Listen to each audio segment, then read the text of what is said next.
Don Vivo, al que pertenezco, agradecer a la Fundación el esfuerzo y la dedicación que están teniendo en fijarse en un conflicto que está tan olvidado como es el de Mularroya.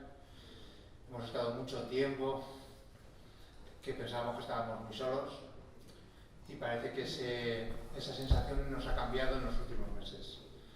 Muchas gracias a Pedro, muchas gracias a Domingo, desplazarte desde Madrid y todo lo que has trabajado mirando datos de un entorno que no conocéis, que no disfrutáis como disfrutamos la gente que vivimos allí.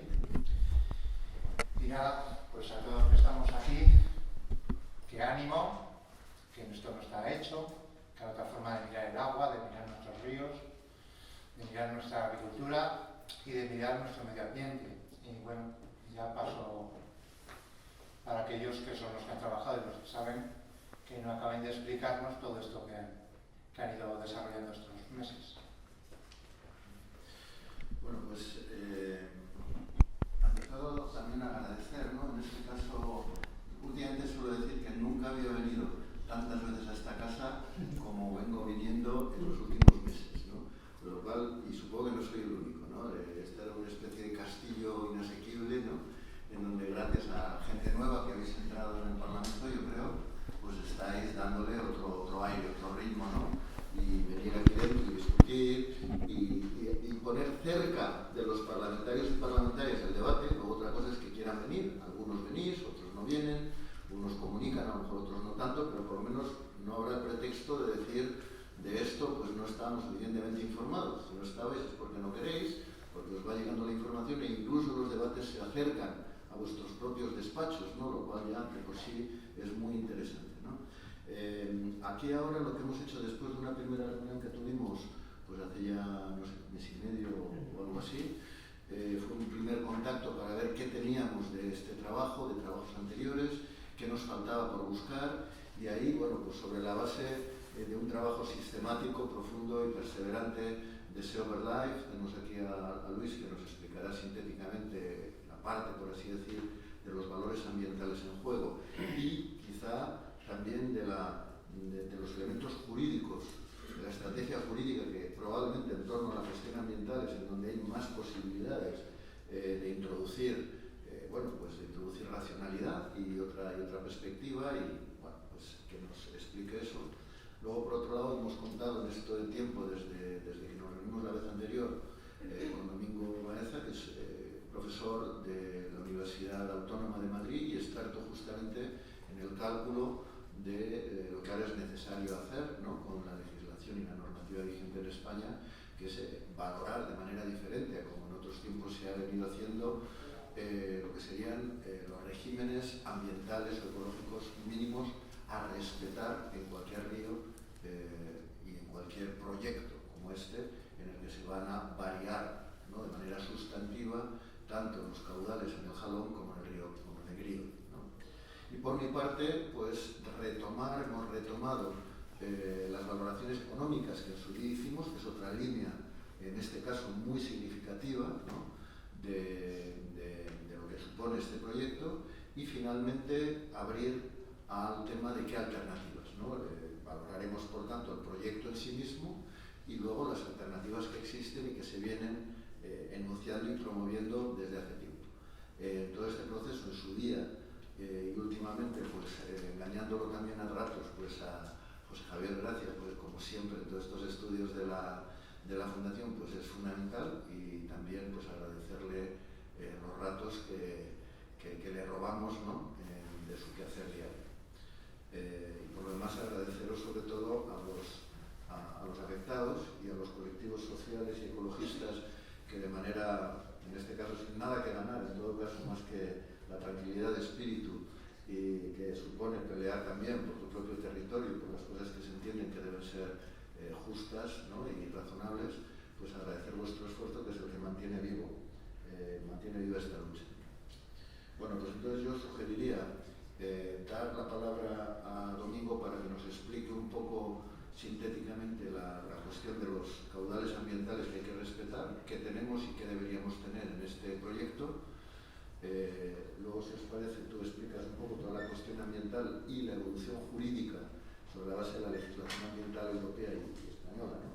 sobre el tema, y finalmente yo lo que haría sería sintetizar lo que todavía es provisional, pero que hemos tratado en las 2 horas anteriores, hemos maquetado un poco del borrador que yo tenía hecho de síntesis de ideas, que incluirán, lógicamente, cosas de las que se dirán ahora sintéticamente por las personas que están en la mesa, y propuestas razonables de cara al futuro, que será un poco el documento final que en los próximos días, repito, con las aportaciones que hemos recogido en las 2 horas anteriores y algunos matices técnicos más que nos permitirán mejorar este documento, pues será el documento que se pondrá en marcha. Después sugiero abrir palabra para dudas, sugerencias, y yo sugiero que en ese orden de palabras a mí me parecería muy interesante si fuéramos capaces de avanzar ideas sobre la estrategia a desarrollar a partir de ahora. Es decir, con lo que podamos aportar con este pequeño informe, qué estrategia tomamos, qué estrategia cara a la opinión pública, qué estrategia cara al territorio mismo de afección más directa o indirecta, lo que es el jalón, y qué estrategia parlamentaria cara a las instituciones y a esta propia casa del Parlamento de las Cortes de Aragón, ¿no? Y entonces discutir eso, aunque no lo acordemos, no sea sí que hay una deliberación que nos permita inspirarnos y esbozar un poco qué hacer en las próximas semanas y meses. Bueno, le doy la palabra a Domingo. Bueno, pues, buenas tardes. Yo, aunque esto me lleva trabajo y esfuerzo, pero con todo gusto del mundo hacerlo, porque yo he calculado muchísimas veces regímenes de caudales ecológicos que luego al final eso se metía en una carpeta y ahí estaba. Y si alguna vez tengo la oportunidad de que alguno de mis cálculos o de alguna de mis aportaciones sirvan realmente para algo, pues para mí es una satisfacción personal, ¿no?, añadida. Entonces ojalá que algo de lo que yo pueda aportar pueda servir finalmente para que paralicemos este proyecto y se hagan las cosas más racionalmente. Bueno, introducir rápidamente el concepto del caudal ecológico desde el punto de vista de qué es y qué sirve y cómo se aplica ahora según estamos planificando con la directiva marco. Bueno, los caudales ecológicos en principio son la parte del régimen de caudales ecológicos, la parte de agua que tendríamos que seguir dejando en el río, en este caso clarísimamente el azuz deriva agua hacia el río, al embalse, y podría dejar pasar agua hacia el jalón. Pues cuánta agua tendríamos que dejar pasar en el jalón para que se conserve la estructura y el funcionamiento de ese ecosistema, para que siga siendo un río. Hay 2 metodologías para calcularlo. Una que se fija en los datos hidrológicos, en lo que se ha registrado, en lo que circula históricamente, diciendo, bueno, pues si en algún momento este sistema se mantuvo en situaciones extremas de sequía, en las situaciones más de menos agua, con estos valores de caudal, pues esos serían más o menos los que nosotros tendríamos que evitar para dejar como propuesta de caudales ecológicos. La otra forma es decir cuáles son las necesidades de las poblaciones que habitan, de seres vivos que habitan el medio y qué necesidades de agua tienen, ¿no? Principalmente se utilizan los peces, ¿no? Entonces, esta segunda metodología es más costosa, más complicada de hacer y, bueno, pues como ya os contaré, se ha hecho en menos sitios, pero sí que tenemos propuestas de regímenes de caudales ecológicos hechos con metodologías hidrológicas para todos los tramos o las masas de agua del Ebro. Quería añadir, bueno, que desde el punto de vista de planificación, aunque están calculados todos los caudales ecológicos, o hay datos de caudales ecológicos para todas las masas del Ebro, la instrucción de planificación, que es cómo se hacen los planes de cuenca, basado en ella, dice que solamente se tienen que fijar, y son requerimiento legal, un reducido número de masas, que aproximadamente es el 10%, que son las masas que se llaman estratégicas. Entonces, si nosotros consultamos el plano, que tenemos un anexo de caudales ecológicos donde vienen datos de propuestas y de valores de caudales para todas las masas del Ebro, luego cuando la definición final, la concreción final, solamente se hace en un reducido número de masas, que aparecen en la normativa del plan, que es un documento más sintético, más pequeño, que es el que tiene realmente carácter legal. Esto hay que cumplirlo porque sí, porque hay que cumplirlo, ¿no? Y estos tramos de agua, tanto del río Jalón como del Grío, no están ahí, no son de esas que sí que claramente está definido el régimen de caudales ecológicos que tendríamos que respetar, no están dentro de esas masas de la normativa. Pero sí que tenemos datos de estimaciones de caudales ecológicos, principalmente hechos por métodos hidrológicos, pues de un trabajo que se hizo hace tiempo y que sirvió para luego redactar el plan. Bueno, esto nos lleva al problema de, bueno, si no aparece en el plan, ¿cuál es el caudal ecológico que tenemos que poner en una obra como esta? Bueno, pues el estudio de impacto ambiental debería de darnos una solución a esto. ¿No? El estudio de impacto ambiental define o encuentra unos impactos.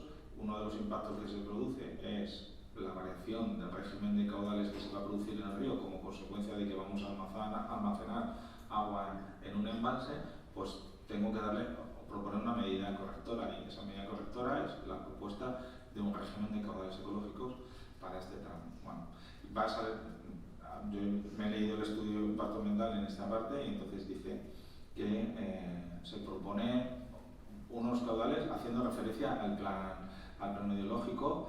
Entonces, estos no nos terminan de convencer ni a nosotros, ni siquiera luego a los técnicos que han hecho la declaración de impacto ambiental final, porque para estas otras masas en las que no hay una definición clara de caudales ecológicos, la propuesta que hace el plan del Ebro es que se use un método de proporcionalidad, ¿no? Es decir, bueno, si yo tengo un dato en un sitio concreto y quiero tener valores de un sitio diferente de ese, los datos que voy a utilizar como caudal ecológico en ese sitio diferente, lo voy a hacer una especie de regla de 3 en función del tamaño de la cuenca. Bueno, claramente en el plan de la cuenca dice que este método es solamente orientativo y que en ningún caso pues, puede ser definitivo y que hay que hacer estudios específicos. En el caso de que se haga un aprovechamiento, una obra con unas características tan impactantes sobre el medio, habría que haber hecho un estudio de caudales ecológicos específico y no lo hay. La declaración de impacto ambiental tampoco nos resuelve este problema porque dice los caudales ecológicos que tienen que ir para esta obra serán los que se publiquen en el plan, pero nosotros vamos al plan y nos pasa lo mismo de antes. No están en la normativa porque este tramo no es de los que estratégicos y no está en la normativa. Y si sigues leyendo ahí, te dice, pues vamos a utilizar como referencia este método de proporcionalidad de cuencas, que no sirve, ¿no? Que es un método orientativo pero nunca definitivo. Por lo tanto, no tenemos datos de algo tan importante y que es tan condicionante para saber cómo va a funcionar el proyecto, cuánta agua se va a poder almacenar, porque la ley dice que el agua que hay que dejar circular como caudal ecológico nunca la podremos guardar, sino que tiene que seguir circulando por el río y va a tener que seguir circulando por el río Jalón, pues no está definido. En el estudio de impacto ambiental no está definido y la declaración de impacto ambiental que hace referencia al plan de cuenca tampoco está definido. Entonces, bueno, ahí tenemos un problema que no está solucionado, no está bien solucionado y por tanto pues, eso cuestiona mucho el estudio de impacto ambiental que se ha hecho. Entonces, ¿qué es lo que hemos hecho nosotros para tener números y para poder, bueno, ver si los análisis económicos que ha hecho Pedro, etcétera, si realmente esta obra merece la pena o si realmente tenemos agua para almacenar en el embalse? Pues como sí que en el anexo 5 del plan ponen datos obtenidos por métodos hidrológicos para todas las masas de agua, aunque no se han transpuesto en la directiva a la normativa, pero sí que tenemos datos hidrológicos para el río Jalón, hemos cogido los valores obtenidos por métodos hidrológicos para el río Jalón. Y entonces ahí hay 5 propuestas, hay varios métodos, y entonces hay, bueno, pues hay una horquilla de valores que van entre los 5,4 y 4,2 metros cúbicos por segundo de caudal ecológico mínimo.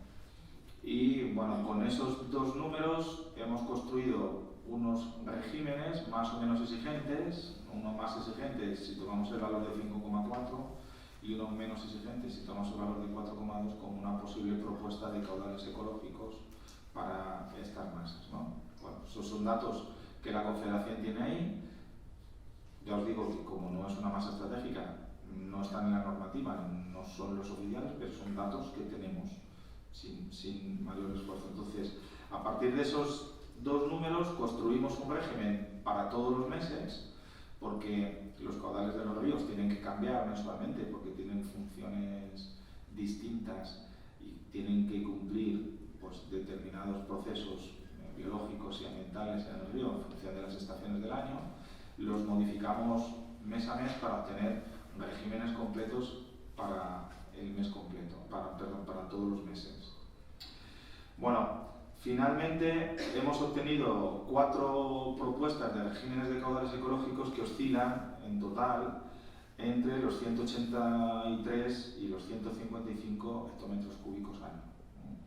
Eso sería la cantidad de agua que habría que reservar en este tramo para caudal ecológico y que en ningún momento podríamos derivar, en ningún momento podríamos quitársela al río Jalón, ¿no? Para que se mantengan las funciones ambientales. Bueno, pues con ese número, comparándolo con la cantidad de agua que lleva el río Jalón, en ese punto hemos visto si tenemos bastante agua, primero para el caudal ecológico, y luego cuánta agua partiríamos desde ahí y podríamos tener para derivar para el embalse. Bueno, ese cálculo lo hemos mejorado con otra restricción, que es decir, bueno, como la tubería que va a trasvasar agua solamente admite 8 metros cúbicos por segundo, pues no podemos trasvasar los días que se superen los 8 metros cúbicos por segundo, nada más que 8 metros cúbicos por segundo. Por lo tanto, para saber cuánta agua almacenamos en el embalse, quitamos el agua que tiene que destinarse a caudal ecológico, que iría por el Jalón, y también todo lo que exceda de 8 metros cúbicos por segundo, porque no se puede trasvasar. Y entonces al final nos sale un número. Los días que tenemos agua suficiente para trasvasar, la contabilizamos como que se trasvasa, los días que tenemos más agua que el caudal ecológico, y siempre y cuando no lleguemos a los 8. Cuando hay un día que hay más de 8 metros cúbicos por segundo, consideramos que solamente se van a trasvasar 8 metros cúbicos por segundo. Y ahí nos han salido pues unas cantidades de agua que pues sean supuestamente trasvasables, ¿no? Si consideramos el régimen natural, ¿no? Bueno, esto se complica un poco más porque claro, a la FUD, al sitio donde se va a derivar, no llega el agua ya en régimen natural porque hay usuarios que están aguas arriba que lo están cogiendo.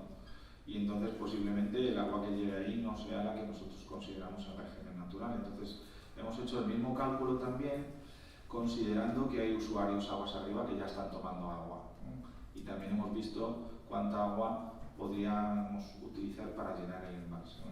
Y con esos números, pues que como os podéis imaginar son mucho más, en la mayoría de los años, mucho más bajos que la capacidad del embalse, los 103 hectómetros cúbicos que tiene el embalse, es con lo que luego se han hecho las previsiones de cuánta agua realmente va a acumular el embalse Murarroya, teniendo en cuenta el condicionante legal de caudal ecológico que no podemos trasvasar y el técnico de la obra.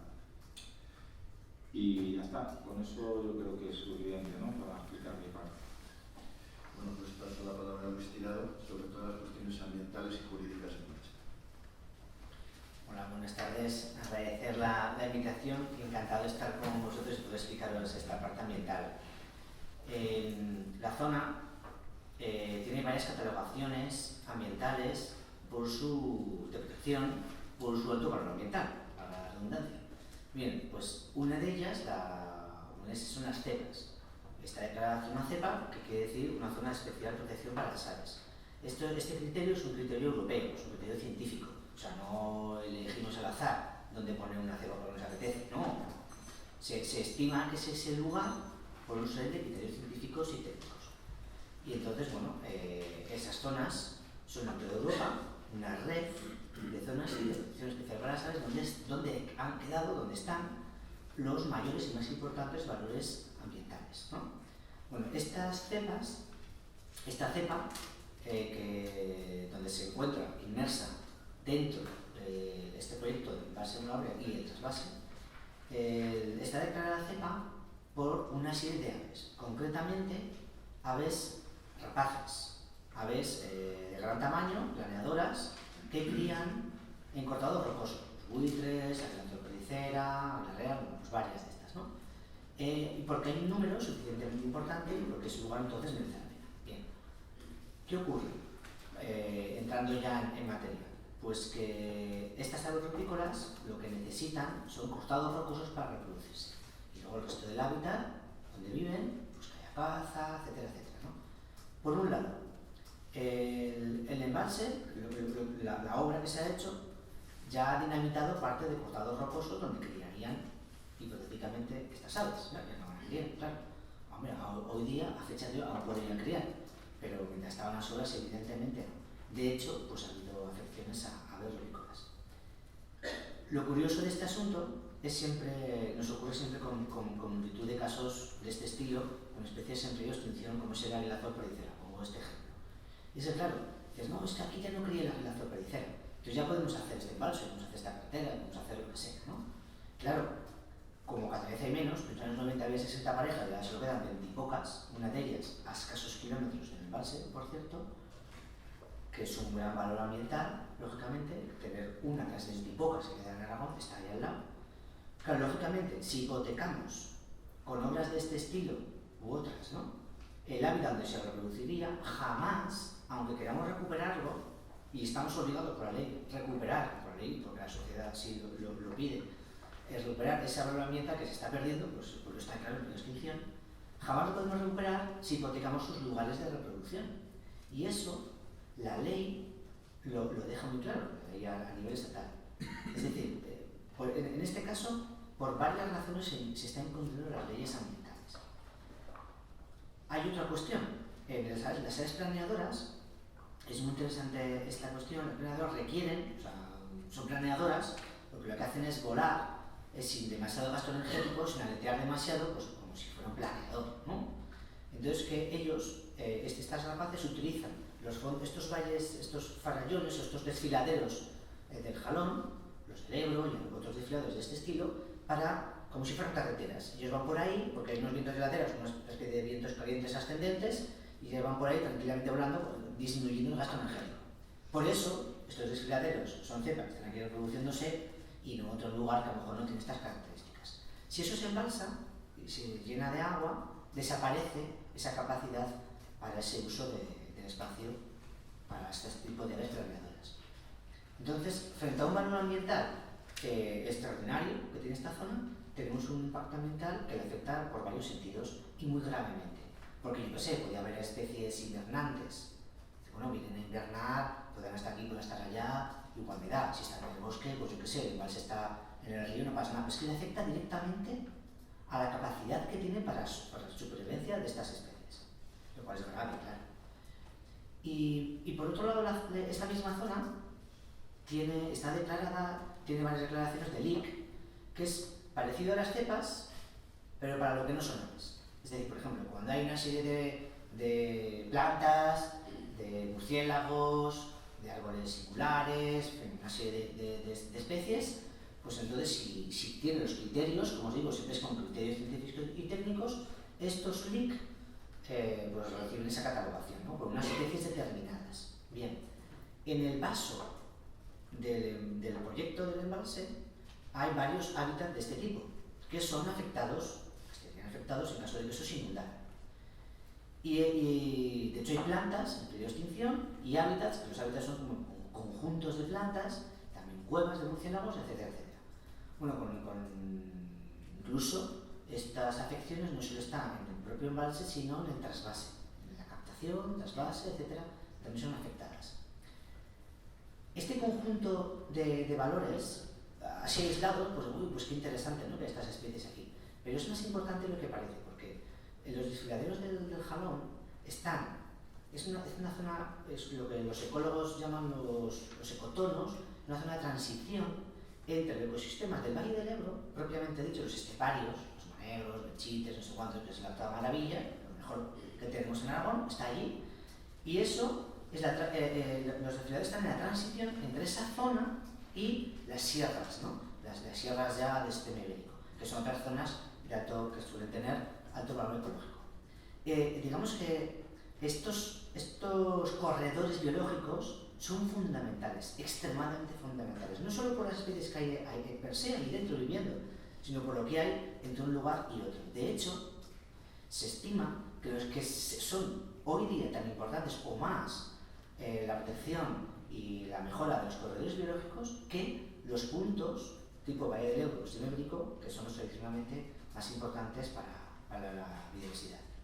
Y este factor, digamos, el factor de mortalidad o de deterioro no natural que tiene esta especie, que sigue el embalse, se suma a otro, que es el que, si no estuviese el embalse o estando el embalse, habría que solucionar, que es el deterioro, el abandono del nido rural, que es otra de las afecciones que tiene este tipo de especies. Concretamente la lazo de perdicera, pues depende del conejo, liebre, perdiz, que hay una agricultura, es una especie agrícola, llegó hace 4.000 años en la península ibérica, de África, cuando empezó la agricultura de la península ibérica, y se mantiene tanto en cuanto a la agricultura, ganadería, etcétera, etcétera.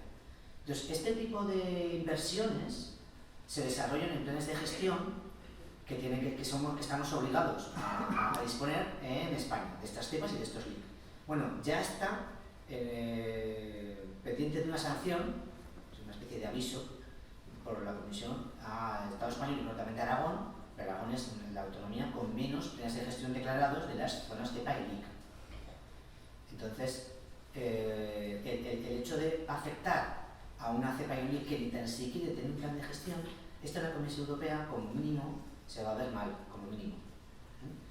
Pero lo que sí que os puedo decir, por lo que conocemos de casos de este tipo en toda España, incluido Canarias y Baleares, que se han hecho también barbaridades, y en toda Europa, es que esto es inaudito. Este caso es inaudito, por varias razones.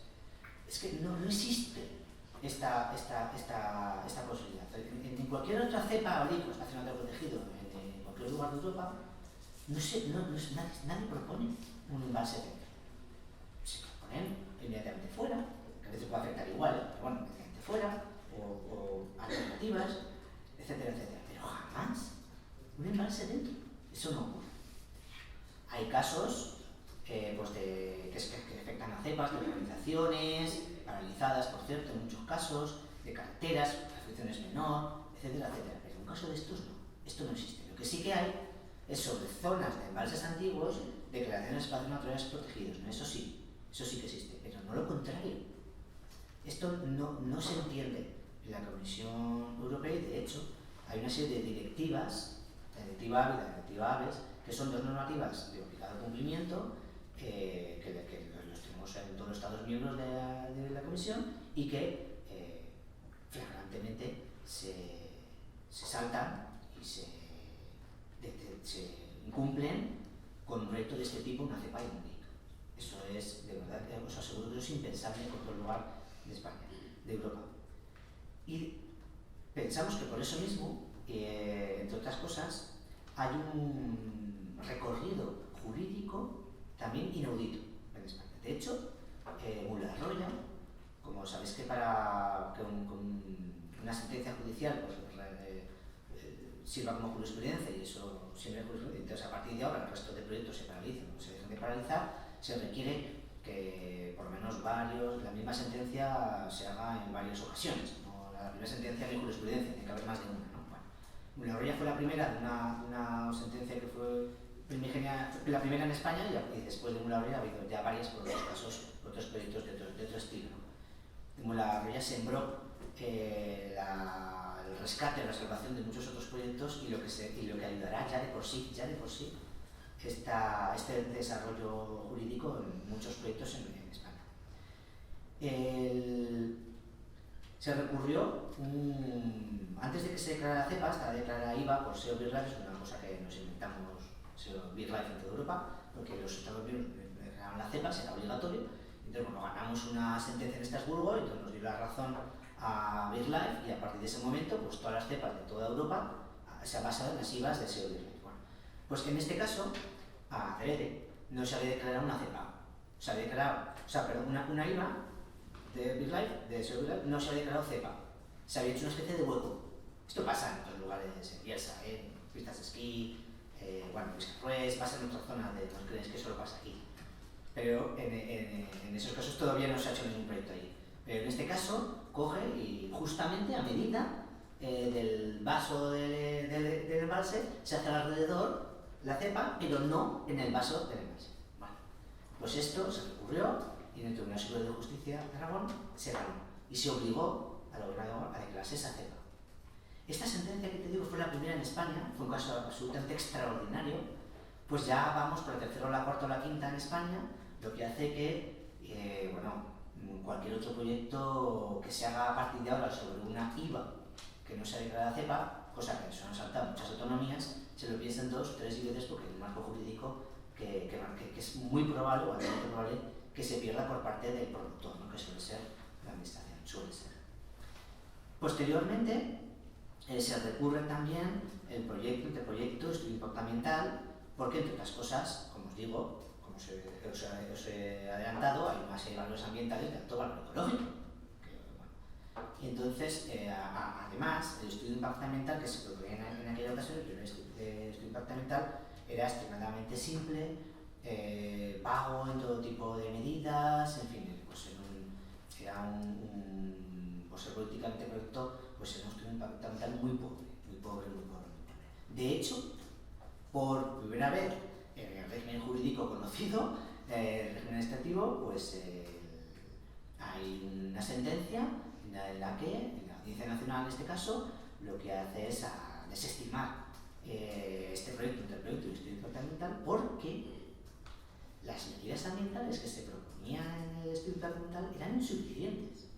Cuando un juez, ya no solo temas ambientales, en otros temas técnicos, entra y es capaz de hasta un juez ver lo pobre que era ese estudio de impacto ambiental y lo importante, la categoría de importancia que tenía ese territorio, ¿no? Que tiene ese territorio. Eso ha sido absolutamente inaudito. Y esto también ha sentado jurisprudencia en algunos otros casos relacionados con la Regla de 2000, concretamente los hábitats, los grupitos de plantas que os decía de esos LIC, ¿vale? Concretamente con eso. Bueno, y finalmente recurre el Estado, esta anulación del proyecto anteproyecto y estudio de impacto ambiental, con la pena de que en ese tiempo de ese recurso se inician las obras, ¿no? Entonces se inician las obras con ese deterioro ambiental, lo que os decía al principio, que la presa, la zona que se apoyaba, la presa, pues se ha dinamitado en varias ocasiones, entonces se ha deteriorado el hábitat de estas rapaces, ¿no? Bueno, en ese impasse, finalmente, la audiencia se desestima el recurso del Estado y la audiencia pues, ordena la paralización de las obras. Pero claro, con un impacto ambiental tremendo. Pero lógicamente se ha destruido parte de la flora del LIC, toda la vegetación de la ribera, movimientos de tierra extraordinarios, voladuras, incluso afecciones a especies rupícolas, etcétera, etcétera.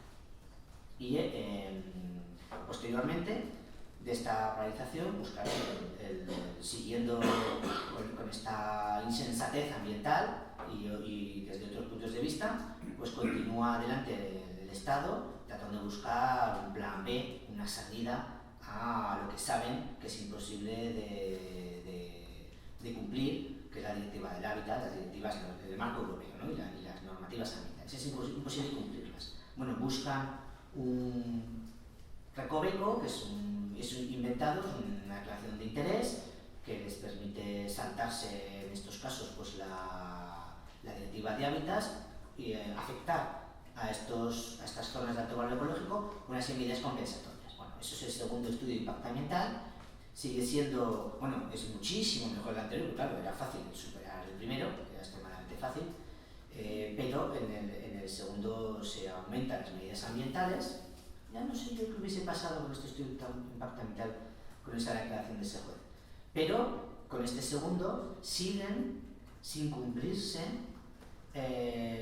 con la sentencia de anulación del proyecto anteproyecto y estudio de impacto ambiental. Son cuestiones muy técnicas que son muy revesadas, sería para hablarlo con más calma, pero el estudio de impacto ambiental nuevo no resuelve el problema ambiental. Pero vamos a ver, es que no me hace falta muchos estudios de impacto ambiental, que es lo que os digo, que esto yo creo que es la base ambiental, la parte fuerte de la parte ambiental que tiene que ver con este país. Que estamos en una zona cepa y LIC, de alto valor ecológico, ni tan siquiera hemos aprobado los planes de gestión que nos permiten fondos para mejora del desarrollo rural, para esa agricultura que desaparece, para ese ganadero extensivo que está totalmente extinguido, en fin, para esos zonas regables de huerta tradicional, modernizada, etcétera, etcétera. Para eso son esos planes de gestión, para que los fondos europeos, por ejemplo, del Plan de Desarrollo Rural o de fondos sociales o cualquier fondo estructural que está obligado por los reglamentos europeos, se canalicen en estas personas que viven en esta zona y que mantienen estas especies. Una cosa, por cierto, está ligada con la otra. Las especies están ligadas con el ser humano que vive ahí. No cabe en la cabeza de nadie un embalse, un proyecto de este tipo en una zona de alto valor ecológico. No cabe, sencillamente. Es de un impacto ambiental tan grave que cualquier persona que venga siempre lo decimos, ¿no? Cualquier que venga de Francia o que venga de Holanda o que venga de Alemania y venga aquí, le enseñes un rato los valores ambientales y digamos que aquí va un embalse. ¿Perdón? ¿Aquí? ¿De verdad es el único sitio que tenéis? ¿Me dices en serio? O sea, en Bélgica, 4 brezales que les quedan y hace una sobreprotección que casi no se puede ni andar. Y aquí tenemos valores ambientales extraordinarios que explotar con posibilidades de una unión entre la agricultura, ganadería y la biodiversidad extraordinariamente interesantes en zonas, como os he dicho, corredores biológicos entre las zonas del Ebro, entre el sistema ibérico, una zona de altísimo valor ecológico, y de verdad tiene que venir aquí un embalse. Bueno, pues estas son las razones ambientales, entre otras muchas más de detalle, que os quería transmitir pues así en esquema, y que es un poco lo que irá en el documento de conclusiones. Muchas gracias, Luis. Bueno, yo siempre suelo decir, porque él no lo dice, pero en esta materia, yo que me he movido bastante por la Unión Europea, debo deciros que el prestigio que tiene ya asumido, institucionalizado Sea over Life en la Comisión Europea y en general en las instituciones de la Unión Europea está institucionalizado. O sea, eso que él ha dicho de que las IVAs acabaron siendo la norma aceptada oficialmente por Europa para declarar obligadamente las cepas es una realidad. Es decir, yo no conozco ningún otro caso en donde una ONG o un movimiento ecologista tenga una autoridad institucionalizada tan potente como para prácticamente ser una prolongación de las instituciones europeas en estas materias. Pero es así. Entonces yo cuando escucho a Sea over Life con sus equipos jurídicos y con sus procedimientos decir esto, lo que digan, ¿no? Esto estimamos que es un argumento fuerte, yo que no entiendo más que el seguimiento de las ideas que se van diciendo y por una culturilla general, escucho eso y os lo extiendo, ¿no? Me da convicción de que eso en efecto es un argumento jurídicamente fuerte y está avalado, ya digo, por toda una serie de historias que él ahora ha enunciado en forma de procedimientos que acaban en jurisprudencia firme, ¿no? Bueno, dicho eso, mirad, yo os voy a explicar muy rápido de las conclusiones y sobre la base sobre todo de lo que ha hecho Domingo, la parte económica. Bueno, decir un poco, para que entendáis mejor el asunto, tengo ahí ese gráfico que recoge una especie diríamos, de corte transversal del territorio. Aquí tenéis el río Huerva y aquí abajo tenéis el río Jalón. Si habéis viajado por allá, habéis pasado por Cariñena, la impresión da de que ese es un territorio muy llano. Es una llanura, ves la sierra, de las sierras de Águilas y las sierras que hay de la cordillera ibérica allá al fondo hacia el sur, ¿no? Pero el territorio entre Huerva, la intercuenca Huerva-Jalón parece llana. Bueno, pues no es llana, hay un gradiente muy potente. El Huerva está situado a algo más de 600 metros de cota y el Jalón está situado a menos de 400, y una diferencia de 200 y pico metros de desnivel. Eso es muy importante. Y lo otro importante es lo que pasa por debajo. Ahí tenemos todo un acuífero, como se explicará en las conclusiones que estarán accesibles. Ahí normalmente en toda la zona de afección, en base a la cual se promueve el proyecto de Mularroya, podríamos decir que es una zona que tradicionalmente, salvo pequeñitas huertas aquí en las cercanías del Huerva y una franja más amplia de regadíos tradicionales del Jalón, de regadíos tradicionales de tipo frutícola, el resto de toda esta pretendida llanura inclinada eran tradicionalmente cultivos de secano, en gran medida presididos por la predominancia de la vid, toda la zona de Cariñena. Bueno, cuando se van descubriendo los acuíferos, sabiendo que se puede sacar agua, no solo en las cercanías del Jalón, sino a lo largo de todo este territorio, pues empieza a producir todos los regadíos por aguas subterráneas. De manera que en estos momentos todo ese territorio se podría decir que tiene unas 4.000 hectáreas de regadíos que se riegan con aguas superficiales. Los que están más cerca del Jalón, la zona más baja del Jalón, la huerta antigua, bueno, pues son regadíos exclusivamente regados en muchos casos solo por el agua superficial. Cada vez más hay regadíos mixtos también en esa zona, en donde las acequias llegan a llevar el agua, pero en donde, dado que hay años de sequía en donde ya no hay agua superficial suficiente, los propios regantes se han dado cuenta que tienen el acuífero debajo, ahora hablaremos del acuífero propiamente, hacen su pozo de sequía, de manera que son regadíos mixtos. Cuando hay agua en superficie, riegan con el agua en superficie, y cuando viene más seco, pues tiran del agua, que es un poquito más cara, pero poco más, porque son bombeos de 50-60 metros de profundidad, que es muy barato, ¿no? Y luego, finalmente, la gran mayoría del territorio se acaba regando, de orden de 6.500 hectáreas, se riegan exclusivamente con aguas subterráneas.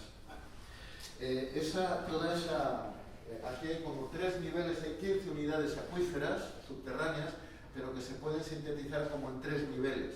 Un nivel más profundo, en el que ya algún pozo quizás esté cavando, pero que es el Jurásico, que es más profundo. Uno intermedio, que es el principal, el que se explota con más intensidad en todo ese territorio, y otro ya más superficial, cercano sobre todo allí al Jalón, ¿no?, que es el Cuaternario. Bien, el uso creciente de ese acuífero ha llevado a procesos de que en unos casos ha bajado mucho el nivel del acuífero, con lo cual cuesta más caro extraer el agua, y en algunos puntos, los más alejados del Jalón, por lo que luego os diré, en las zonas de Cariñena, Guarón, es decir, estas zonas de por aquí, nos encontramos ya que son los bordes del acuífero. Esa bajada de nivel lleva no solo a que se profundiza la búsqueda del agua, sino que ya se seca el borde del acuífero, se produce una desecación técnica de esas zonas, no es la mayoría del terreno, pero llega a haber ese nivel. ¿Vale? Entonces se dice, necesitamos más agua. Y entonces se aprovecha un proyecto que era el proyecto de Mularroya, que venía de más atrás y que tenía como objetivo fundamentalmente nuevos regadíos, pero se aprovecha que ahí hay una demanda exitosa de riego que ya está en marcha y se dice, pues si hacemos Mularroya esto nos lo va a arreglar. Bueno, el gran error técnico, que es evidente, que no está en discusión, pero que no se le informa claramente, yo creo, a la gente, es que Mularroya es un problema de cotas. Mularroya está aquí, esto es Mularroya. Si se llena a tope estaremos en cota 477. Y si está bajito, pues 445, de manera que ahí se moviera la cota. ¿Qué domina esta cota? Pues fijaros, hasta por aquí. Estamos todavía hasta lejos de Alfamén. Es decir, domina esta zona del acuífero. Pero ¿cómo se comporta el acuífero? Y ahí los hidrogeólogos, Javier Martínez Gil, que no está por aquí, pero se ha trabajado también el tema, dirigió una tesis, de algunos lo conocéis, una tesis excelente, premiada, cum laude, etcétera, que fue la tesis del doctor Pepe de Miguel, José Luis de Miguel. Estudió profundamente eso, hemos repasado la tesis, sigue siendo totalmente válida. Si viene a tiempo Javier Martínez Gil, catedrático de hidrogeología, lo reinsistiré. Me siento orgulloso, esta mañana, porque él no podía venir, tenía otra tesis, me siento orgulloso, volviendo a leer la tesis, de la validez tremenda que sigue teniendo esa tesis. Bueno, pues esa tesis lo que explica, entre otras cosas, una cosa muy clara. ¿Cómo se mueve el agua por debajo de la tierra? Pues mirad, se mueve con 2 direcciones dominantes. Una, las sierras que estarían allí al fondo, por así decir, las sieras que vienen del sur, de la Ibérica, y lo que allí llueve pues acaba filtrándose en parte y viene hacia abajo, de sur hacia norte o de sureste a noroeste, creo, ¿no?, hacia la cuenca del Ebro, por así decir, y luego principalmente desde el Huerva hacia acá. De manera que el Huerva pierde buena parte de sus caudales del propio Huerva, que se trasvasan bajo tierra para acabar llegando aquí. Con lo cual, esta zona, estos territorios más cercanos al Jalón, no tienen jamás problemas de agua bajo tierra, porque está descargando todo el acuífero del territorio sobre esa zona. Entonces, aun en años de máxima sequía, aquí abajo nunca falta agua. Por eso nunca los regantes de esa zona, cuando han tenido problemas en superficie, se han dado cuenta que hacen un pozo no muy profundo y ahí tienen agua. De manera que los regantes quieren tener garantía de riego, lo tienen muy sencillo y ya lo tienen hecho. Vale. Eso es muy importante. Y las zonas que tienen realmente problemas no van a ser satisfechas ni suministradas por Mularroya. ¿No es verdad? Pues sería carísimo. Bien, entonces, cálculos económicos, ¿qué hemos hecho? Pues me paso alto todas estas cosas que hemos dicho, para ver al final, primero, ¿para qué va a servir la presa? Ese es el cálculo que ya os ha preexplicado, entonces yo solo voy a daros los datos finales. Claro, hay que respetar lo que él ha dicho, unos caudales ambientales mínimos que la ley nos exige, y él los ha calculado. Luego hay que respetar las concesiones ya realizadas, que eso no las hemos podido tener en cuenta todavía por falta de datos, pero la Confederación los tiene, tendría que hacer estos cálculos, ¿no? Con lo cual, los datos que os voy a dar son datos muy optimistas en favor del proyecto, muy optimistas. En cuanto tengamos en cuenta también las demandas que están comprometidas previamente en todo el tramo, desde el azul de derivación hasta la desembocadura del Grío, ¿no? Bueno, pues en todo ese tramo hay toda una serie de demandas que habría que considerar y que hay que satisfacer. Bueno, pues solo cuando el río lleve agua suficiente para cubrir los caudales ecológicos calculados por Domingo, más los caudales comprometidos para las distintas acequias que van saliendo de sistemas de riego, solo ese caudal sobrante es el que se puede meter a la derivación, ese túnel, que ya veremos lo que cuesta y que acabaría alimentando la presa de Mularroya. Bueno, pues en el informe ese se mira con datos de caudal diarios, qué día habría caudal a trasvasar y cuánto. Y eso se suma a lo largo del año. Hechos los cálculos, voy a la síntesis, nos sale del orden siguiente, nos sale del orden de que a lo sumo, en media, algo menos de 60 hectómetros cúbicos. La presa tiene una capacidad de 103. Pero tiene un caudal muerto que no se puede desembalsar, que disminuye esa capacidad, lo que pasa es que no lo he encontrado al final y ese es otro pequeño déficit. Pero imaginaros que fueran 103, vamos a ser de nuevo optimistas a favor del proyecto. Bueno, pues de esos 103, la expectativa que nos dice la realidad de los últimos 20 años es que no se llenaría más que un 55% de la presa, en media, ¿de acuerdo? Es decir, tendríamos del orden de esos cerca de 60 hectómetros cúbicos. ¿Vale? De esos 60 hectómetros cúbicos, decir una ineficiencia, unas pérdidas por evaporación o por ineficiencias en el transporte posterior hasta el usuario de un 15% es ser súper optimista. O sea, en Aragón las superficies en lámina libre de los embalses suelen evaporar entre un 12 y un 15%.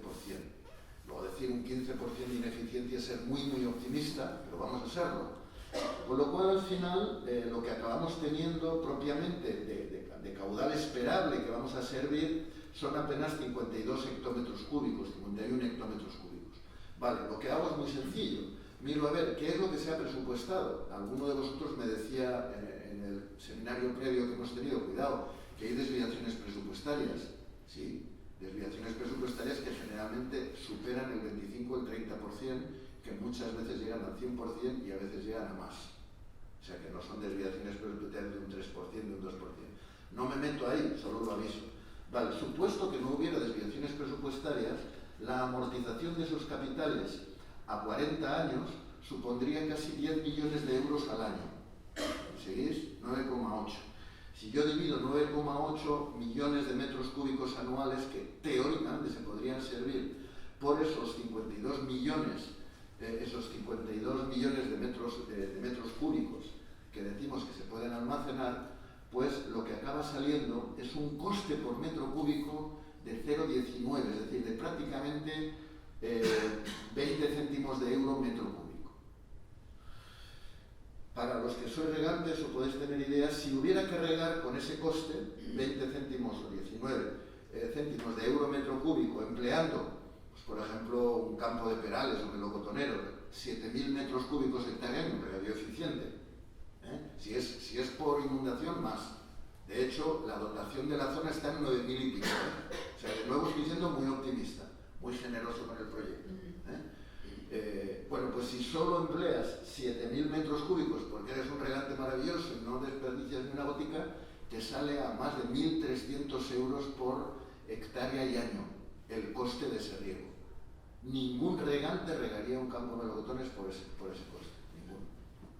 Lo cual nos hace ver un poco que lo que nos presentan como una obra que va a servir para mejorar la economía del país, al contrario. Bueno, lo siguiente que hemos hecho ha sido, decir, vale, esa sería la recuperación de costes. Entonces, José Javier Gracia, que se maneja bien las formúlicas de la CHE para calcular el canon que la CHE calcula y que no cubre costes, pero bueno, es lo que la ley obliga, ¿no? Entonces hemos hecho un cálculo, ha hecho él un cálculo. Hemos agarrado el supuesto que los beneficiarios de la obra fueran las 16.000 hectáreas de regadío que hay dominadas por cota en el Bajo Valle, en el Bajo Jalón, cosa que no es verdad. O sea, el 80% de esos regantes, si tú le dices si quiere más agua y hay que pagar algo, te va a decir, no, yo tengo agua suficiente, no quiero nada más, y menos quiero pagar nada. Pero bueno, supuesto que esos fueran los beneficiarios, calculando el canon que habría que pagar asignado a esa superficie dominada, el coste de lo que resulta son 424 euros por hectárea y año el primer año y 386 en media durante los 10 próximos años. Si eso se dice en la comarca, a ver quién quiere disponer de Mularroya pagando eso, la respuesta es nadie o casi nadie. De los que ya digo de la zona que tiene agua, de la zona que, como he dicho, es la zona dominada, que es esta zona. Y para allá. Pero eso no se lo han dicho. ¿Por qué? Porque lo siguiente que están haciendo, por lo que nos dice Garganta Profunda dentro de la CHE, dicen, no, que no se va a calcular así, que es que vamos a calcularlo asignando el coste de la obra a todos los habitantes de la cuenca del Jalón, incluidos los del Giloca, de para allá arriba y tal. Y bueno, ¿y eso se lo han explicado ustedes? No, ni a ellos ni a nadie, no se ha explicado nada. Bueno, pues hagamos el cálculo, a ver a cuánto sale repartir el empandullo entre todos los habitantes de la cuenca, la mayoría de los cuales no van a ver ni un metro cúbico ni un centímetro cúbico de agua de desembalse. Pero bueno, a ver a cuánto sale. Entonces son 47.000, casi 50.000 hectáreas. Vale, muy bien. Bueno, pues si hacemos eso entre las 50.000 hectáreas, acaba saliendo un canon, un aumento de lo que ahora estén pagando. Bueno, pues si se repartiera por igual entre todos, habría que acabar pagando 152 euros por hectárea más el primer año y 139 euros por hectárea en media a lo largo de los 10 siguientes años y demás. Bueno, eso habrá que preguntarles a los del Giloca. ¿Ustedes están dispuestos a pagar de este orden de magnitud por no recibir nada? Y la otra reflexión, y con esto acabo, como generalmente se meten también los usos urbanos, ¿vale? En el canon se repartiría también con usos urbanos, pasa como Zaragoza con Yesa. Zaragoza consume poca agua, relativamente, pero son 50 hectómetros cúbicos. Resulta que el canon por tradición que se asigna al uso urbano quintuplica el canon de riego. Con lo cual, los 9 hectómetros cúbicos que están reconocidos como de uso urbano en todas las ciudades y pueblos de la cuenca del Jalón, los 9 hectómetros cúbicos se pagarían, por los vecinos de los pueblos, se pagarían como si fueran 45 hectómetros cúbicos de regadío. Claro, 45 hectómetros cúbicos de regadío son 7.000 hectáreas de regadío, que no es moco de pavo. Es que es más de, fijaros, 45 hectómetros cúbicos. Hemos dicho que Mularroya servirá 51. Es decir, que prácticamente es como si pagara Mularroya, ¿no? Entonces, de no ser mucha cantidad, en la proporción va a ser significativo. O sea, lo que acabará pagando un vecino de Calatayud, que de repente verá que le aumenta el recibo del agua, pues es una contribución de este tipo para Mularroya, que no le van a ver ni el olor de lo que pueda suponer esa empresa que está aguas abajo y que no van a rascar nada de eso. Entonces, claro, esto como mínimo requiere de una información pública. De una información pública en donde la institución pública, la CHE, el propio responsable territorial de todo el territorio, que es el Gobierno de Aragón, informe a sus ciudadanos de lo que va a suponer esto. que la Che clarifique cuál va a ser el criterio de reparto de ese canon repartido y espolvoreado por toda la cuenca del Jalón, y entonces se haga una consulta a la gente. No vaya a ser que luego, una vez hecho, como pasó con el trasvase el bombeo de la tranquera, ¿no? Una vez hecho, una vez gastado en la época más de 2.000 millones de antiguas pesetas, que entonces era mucho dinero, pues cuando se quiso pasar a cobro, la gente no pagó. Y entonces se abandonó y se está pudriendo. Una instalación que nos costó un hígado, como el bombeo de aceite. Se lo llevó la corriente, se quitó, desapareció, nos gastamos los dineros, como los aeropuertos sin aviones, hicimos presas sin uso, hicimos trasvases sin uso, hicimos bombeos sin uso, y no hay responsabilidades de eso. Nadie da la cara y seguimos haciendo lo mismo, malgastando dinero público. Bueno, pues nada, concluimos entonces la parte de todo lo que ya se ha dicho, que no voy a entrar. La conclusión final, si queréis, os la leo para no alargarme ya más, en forma de propuestas alternativas, soluciones alternativas. Leo y así voy más rápido. En la medida que los problemas proceden de una explotación desordenada, descontrolada y abusiva de los acuíferos, las soluciones deben basarse en reordenar el uso de ese patrimonio público que son esos acuíferos, teniendo en cuenta el funcionamiento de esos sistemas y los problemas concretos que se generan en las diversas zonas. No se puede dar una solución para todos café porque son problemas diferentes los que vamos a tener en la zona baja de toda esa llanura inclinada a la zona alta de ese llanura inclinada. De forma general en la zona, acabar con la expectativa de nuevos regadíos en la perspectiva de cambio climático en curso y centrar todos los esfuerzos y capacidades en proteger y dar viabilidad sostenible a la explotación familiar de regadío vigente actualmente en la zona. Segundo, en las zonas cercanas al eje del Jalón, pues que ya he hablado, en la medida que los principales problemas se derivan de la falta de caudales superficiales en tiempo de sequía, pero en la medida también de que hay disponibilidad de agua subterránea accesible a bajo coste, aun en esos momentos de sequía, la alternativa se basa en pozos de sequía bien individuales, como de hecho ya existen, bajo la iniciativa de los propios regantes, o bien bajo un enfoque colectivo, con las baterías de pozos propuestas por el doctor José Luis de Miguel en su tesis doctoral. Tales baterías de pozos de sequía, con capacidad de bombear sobre la red de acequias hasta 15 hectómetros cúbicos, que es su estimación del déficit en años de máxima sequía, en la temporada de riego supondría un coste fijo anual de 20 euros por hectárea año, que sería como un seguro de sequía que tú pagas cada año, sin coste fijo, más un coste suplementario de bombeo en años de sequía de 47 euros por hectárea y año para cubrir los costes de los bombeos.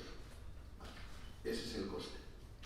En las zonas donde se ha producido un fuerte abatimiento del nivel de acuíferos, incluso un proceso de progresiva desecación técnica, es decir, en las zonas más alejadas del eje del Jalón y por tanto en cotas superiores a las que dominaría Mularroya, la clave va a estar en poner en marcha estrictas medidas, con incentivos, desincentivos y restricciones, de ordenación territorial. Entre ellas sería fundamental promover la evolución de los cultivos más intensivos en riego, como el frutal, hacia cultivos de bajo consumo y alta productividad económica, como la vid, el almendro y el olivo. Con ello, y siempre que no se extienda el regadío más, se reducirían las demandas en un 65%, es decir, en unos 4.500 metros cúbicos por hectárea y año. Otro bloque de medidas. En las diversas zonas, desarrollar un plan de realimentación inducido, artificial, de los acuíferos. De la siguiente forma, y no me invento nada, todas han sido o fruto de la tesis doctoral citada o fruto de publicaciones luego no cacareadas, pero dichas públicamente por los expertos hidrogeólogos de la propia Confederación Hidrográfica. Primero, realimentar el acuífero inducidamente, es decir, forzando la entrada del agua desde el embalse de las Torcas en el Huelva. La ventaja que tiene es que si reinyectamos desde la zona alta, estamos sirviendo agua a las zonas altas, que son las que no llegamos como una red. Segundo, desde los barrancos de las sierras ibéricas, lo que estaría por el fondo de la pizarra, por el fondo, a base de pequeños diques que frenen la escorrentía para infiltrar en mayor proporción las aguas que corren en superficie. Tercero, derivando aguas de invierno por la red de acequias para inyectarlas en los acuíferos. Fijaros, y eso no lo voy a insistir, la red de acequias que hay por aquí, en esta zona baja, se han ido haciendo acequias más altas, la última, la del Carretillo, que llega ya hasta al término municipal de Alfamén y de Almonacid de la Sierra, es decir, a las zonas ya conflictivas. Claro, para eso los propios regantes actualmente ya bombean agua para llegar al carretillo y servir agua a esas zonas. Bombean entre 25 y 45 metros luego, hasta situarse en cotas de 430, es decir, que eso ya está hecho. Eso no hay que hacerlo. Basta llevarse agua desde el Jalón cuando baja fuerte en invierno o en otoño, en los momentos de máxima disponibilidad sin necesidad de Vizcarroes, derivarla por esas acequias y en su caso infiltrarlas en esas zonas problemáticas en pozos de infiltración que se llaman, que son pozos específicamente diseñados en vez de para sacar, para meter. In extremis, propuesta de la Che, también no cacareada, pero sí dicha oficialmente en publicaciones, incluso bombear desde el acuífero cercano al Jalón, es decir, hacer pozos aquí, bombear a poca profundidad, 30, 40 metros, y bombear hasta el centro del acuífero. Esto es un bombeo, pero es un bombeo más barato que hacer Mularroya y reinfiltrar con agua que estemos bombeando desde aquí. Eso es in extremis. A más, que dirían los catalanes. Pero eso está propuesto por la Che y calcula si sale mucho más barato que Mularroya. Como en la zona baja nunca va a faltar agua en el acuífero, puedes hacerlo. Y alimentas la zona de mayor afección en el sentido de bajada más fuerte y encarecimiento, por tanto, luego de los bombeos que se tienen que hacer. Bueno, esas son las ideas fundamentalmente, ¿no? Y en materia de calidad de aguas, que no hemos hablado, sobre todo para el uso de boca, fijaros que ahora, ya lo tenemos denunciado desde RAPA, el proyecto es traer agua de Yesa aquí, bombeando agua desde el eje del Ebro, Jalón arriba, Huerva arriba. El coste de ese bombeo y de esa infraestructura lo tenemos calculado por otro lado. Aquí no lo he puesto, si queréis ya lo pondré. Son del orden de cerca de 50 céntimos de euro metro cúbico, como si fuera una desaladora de agua marina en Alicante. Claro, eso si se lo cobramos a los de Cariñena, bueno, no lo pagan, obviamente. No lo pagan, pues una burrada. Y entonces, ¿qué se hace? Que lo paga Zaragoza. Se distribuye entre todos y lo paga Zaragoza, hasta que Zaragoza se entere y monte el pollo. ¿Por qué? Porque aquí, detrás, tenemos la Sierra de Águilas. Ir a cualquier supermercado y buscar aguas de estas. Aquí está, Sierra del Águila. Esta es agua de ahí arriba, de altísima calidad. Nos la venden por 1.000 euros metro cúbico. Está venido hasta aquí. Está en cambio venido hasta aquí. Vale. Esta es agua bombeada de aquí, de encima de Cariñena, del acuífero que baja de la sierra.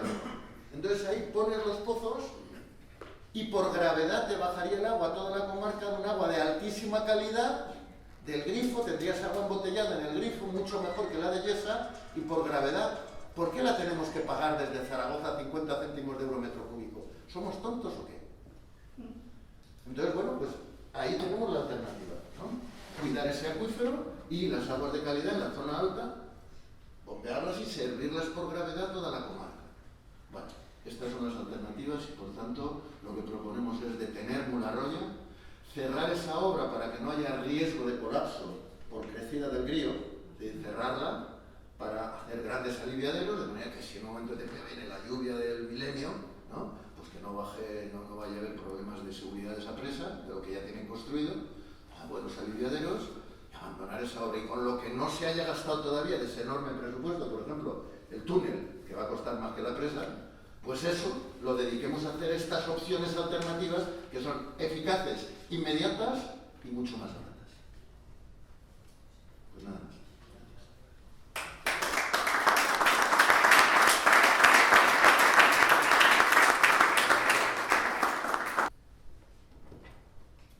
Un par de comentarios y una serie de propuestas.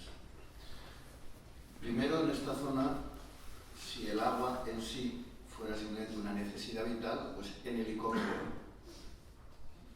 cueste lo que cueste. A medida que está muriendo de sed alguien en el Sáhara, pues llevamos un helicóptero y llevamos agua y pagamos 20 euros metro cúbico para que nadie muera de sed. Pero en la zona no se está muriendo de sed. De hecho, se hizo una obra costosísima que fue el bombeo a la tranquera. ¿Por qué no se usa? Está hecha. ¿Por qué no se usa? ¿Habría más agua? ¿Por ¿Por qué no se usa? Porque nadie está dispuesto a pagar lo que eso cuesta. Si fuera tan rentable, se pagaría y ganaría dinero. Ah, no, pero es que si pago eso, entonces ya no gano dinero, no vale la pena. Ese es el problema. Aparte de las cuestiones ambientales que no son despreciables, y cuidado, son leyes. Es que yo no estoy de acuerdo con la legislación. Digo, mira, si tú no estás de acuerdo con que no se puede ir, como el alcalde de Alcañiz, a 220 por hora, no estoy de acuerdo con eso, bueno, pues un guardia civil te lo va a explicar, ya verás que rápido lo entiendes. Bueno, pues Geoverlife lo que está diciendo es, miren, hay leyes, y Europa no va de broma. Luego ese dinero que se está gastando en eso acabará tirado a la basura, porque está yendo en contra de la ley, como ha determinado incluso el Tribunal Supremo de nuestro país. Y seguir ignorando eso y gastando dinero público es una irresponsabilidad. Y una inmoralidad. Entonces, bueno, tengamos en cuenta eso. Yo aquí he hecho unos cálculos económicos. Digo, ¿alguien está dispuesto a pagar ese agua a lo que cuesta? ¿A lo que nos cuesta? ¿A lo que me cuesta a mí, que estoy pagando eso? 20 céntimos de euro metro cúbico. Venga, levanten las manos. La gente que le falta el agua, que levante las manos. Y si van a pagar 20 céntimos de euro metro cúbico, miramos a ver cómo resolvemos el tema, si es que se puede resolver medioambiental, y a lo mejor yo no me opongo. Pero dice, no, no, eso no lo pienso pagar, igual que no he pensado pagar el trasvase de la tranquera. Digo, vale, pues así no se juega. Aquí quien algo pide, que esté dispuesto a pagar lo que eso cuesta. Y vale ya de bromas. Agua falta en el desierto del Sáhara, pero no vamos a llevar el jalón al desierto del Sáhara, porque no vale la pena. No por insolidaridad. Se rompa o no se rompa este país. Y lo mismo, el Duero no se puede acabar en la frontera. Y el Tajo, y eso que es otro país. Pero no se puede acabar en la frontera porque los ríos no son ni de España ni de Portugal. Son del medio ambiente, son de todo el mundo y tenemos que razonablemente... Vale. Dicho todo eso, y no sigo ya por ese camino, cosas a hacer. Yo sugiero que con este documento, que es uno más en la línea de avanzar argumentalmente, en la línea del argumento y en la línea de la proposición alternativa, que pensemos entre los distintos colectivos, grupos, etcétera, partidos, los que quieran, estrategias de información pública, porque aquí hay un problema de entrada. No hay información, ¿de acuerdo? Eso no depende de nosotros más que en una medida. Pero bueno, están las redes sociales, hay toda una serie de cuestiones que están en nuestras manos. Hagamos una estrategia de información pública sobre este tipo de temas. No es el único, pero uno de ellos. Segundo, estrategia de información en la zona de afección, positiva y negativa. ¿La gente de la Almunia sabe lo que esto cuesta? ¿O quiere saberlo? A lo mejor no quiere ni saberlo. Pero bueno, hagamos una estrategia de información. Y luego, es que esto se va a intentar que lo pague Calatayud, el Giloca. ¿Saben algo estos señores y señoras? Ni idea. Apagón informativo total. Bueno, pues hagamos una estrategia de información a esas zonas. Hagamos una consulta ciudadana, a ver si están dispuestos a pagar esa obra que está ahí abajo, que para ellos no les va a llegar ni medio centímetro cúbico. Y a ver qué pasa. Y estrategia política, estrategia jurídica ya está en marcha, y cuando Geoverlife dice tenemos muchas posibilidades de que esa obra se paralice definitivamente por vía jurídica, muy probablemente, bueno, pues que siga esa vía estratégica jurídica adelante. Y luego la política, yo creo que no es secundario. Yo creo que en la vía política hay que incidir activamente en el tema económico. Vais a discutir en estas Cortes un presupuesto y se está recortando sanidad, y se está recortando educación, y se está recortando servicios básicos, y se está tirando el dinero, 100 millones de euros tirados en el embalse de la Loteta, tirados, reconocido ya por la Confederación, embalse inútil. Porque pasa lo que habíamos predicho que pasaría, que disuelve unas proporciones de sulfato que no permiten ni para riego. 100 millones de euros y otros 50 que se espera tener que gastar para que no se hunda la presa porque está construido sobre bases insustantes, vamos, bases que se están disolviendo debajo porque son territorios inadecuados. Bueno, pues esto es lo mismo. ¿Haremos otra presa inútil como el embalse, como el este de la Tranquera? Bueno, hagamos el debate económico. Enfaticemos en política la cuestión del dispendio económico bajo intereses oscuros y dinámicas opacas. Y con este conjunto de estrategias, pues no sé si lo pararemos, pero al menos lo pelearemos.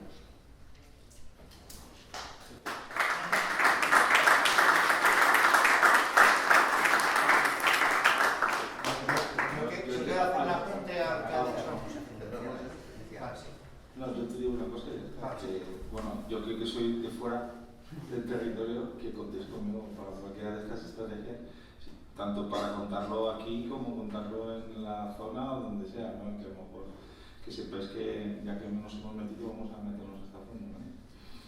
Muchas gracias. Pues muchas gracias. Un poco al hilo de lo que estaba comentando, lo que estaba planteando Pedro, el otro día tuvimos una reunión con el señor consejero, un señor muy amante de los pantanos, de las obras hidráulicas, pero yo esto lo planteo yo personalmente porque yo soy de Jalón Vivo y fui el que estuve en la reunión. Yo le planteé que en las obras del Pacto del Agua estaba habiendo demasiados fracasos. O sea, la Loteta es un fracaso, la Tana del Val fue otro fracaso, el del Echago es otro fracaso. El Echago también quiere que lo pague la comunidad de la Claro, y el recrecimiento de Yesa es otro fracaso, ¿no? O sea, digo, las 4 de las 5 obras últimas, damos por bueno el de San Salvador, con éxito de crítica y público, por lo que se ve. Y Monte Aragón, sí. Pero lo que le planteé yo al consejero fue que había dos ejes sobre los que pivotaban los dos fracasos de esas obras. Uno era la falta de información a los regantes. El pantano del Valle, el pantano del Echago, lo que ha ocurrido es que los regantes no sabían los costes que iban a suponer en sus explotaciones. Por eso no se van a llenar. Es verdad, por eso no se va a bombear agua desde el Giloca hasta el Pancrudo y se va a quedar también para un uso recreativo del listo del pueblo que va a hacer allí una historia hotelera, ¿no? Y Yesa, por ejemplo, y la Loteta, es por la soberbia de la Confederación y del Estado de no escuchar informes diferentes a los suyos, a los que quieren oír. ¿Es verdad? Es que ha sido por eso. Es que en la Loteta ya se dijo que iba a pasar eso, ya había esos informes. Pero es que en Yesa también había informes diciendo el peligro que tenía el crecimiento de Yesa, como está pasando. Entonces lo que le planteamos al consejero era una campaña informativa, en el caso este de Mularroya. Yo creo que solicitar una campaña informativa por parte de la DGA es una cosa que no se puede negar. Y creo que ningún partido un poco serio que esté en las Cortes puede negarse a una campaña informativa. No estamos pidiendo la paralización de la obra. Vamos a empezar por abajo. Vamos a ver si convencemos a la gente. Yo le decía al consejero también que es mentira que haya tanta gente a favor de las obras hidráulicas. Lo que hay es gente desinformada. Y los que estamos en contra somos los informados. Esto es así. O sea, no nos pueden poner, es que sois 4 los que estáis en contra. No, es que, por lo general, los que nos ponemos en contra de estas obras somos gente que nos hemos preocupado de informarnos. A mí no me pueden decir que toda la Muña está a favor de esta obra, porque de otras cosas los de la Muña no conocen esta obra. Ni los de Calatrava, ni saben lo que les va a costar. Entonces yo creo que sí que a nivel de acción política sí que se podía plantear a los grupos. No estábamos pidiendo que Chunta o que el PAC o que el PSOE, estamos pidiendo una campaña informativa para que no se vuelvan a producir los errores que se han producido, porque yo creo que es bastante evidente, y de hecho yo creo que al final el consejero sí que reconocía los errores de la Loteta, o sea, reconocía que habían sido fracasos. Entonces, yo creo que como acción política, a lo mejor llevar a través de la gente de Podemos, llevar a las Cortes una iniciativa y a ver quién nos acompaña para una campaña informativa, pues sería lo ideal.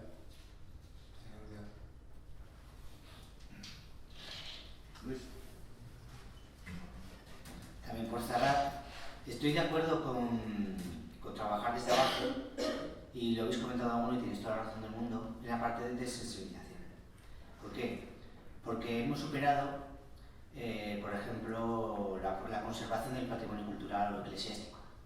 A nadie, yo creo que se nos ocurriría apoyar ni mínimamente unas viviendas de protección oficial sacrificando una capilla de la Basílica del Pilar. Y la gente que no tiene capacidad económica o que pase unas viviendas tiene todo el derecho del mundo a vivir en el centro, no además de Espartera y en Mosaco, que tienen tranvía, pero no, tienen todo el derecho del mundo. Pero nadie, bueno, de hecho, 4 Twitter de Willy Toledo y poco menos que volver a pisar esta ciudad en la vida, ¿no? Entonces, es cierto, eso lo hemos superado, incluso los ateos, se pondrán a favor, pero eso no lo hemos conseguido todavía con el patrimonio natural. Tal vez ordesas, cosas de este tipo que han tenido esa sensibilización, precisamente. Pero estas zonas cepa, LIC, lo que os digo, desconocidas, corredores biológicos, que tienen un valor ambiental importantísimo, pues ahí no hemos llegado. Yo estoy de acuerdo con bajar abajo, en ese sentido que dices, pero también en este de la sensibilización ambiental y promover estas campañas de educación ambiental y de demostrar a la sociedad la importancia que tienen precisamente estos lugares. Muy bien. Bueno, pues nada más, estamos en hora. Gracias por vuestro tiempo, vuestra atención y vuestras aportaciones.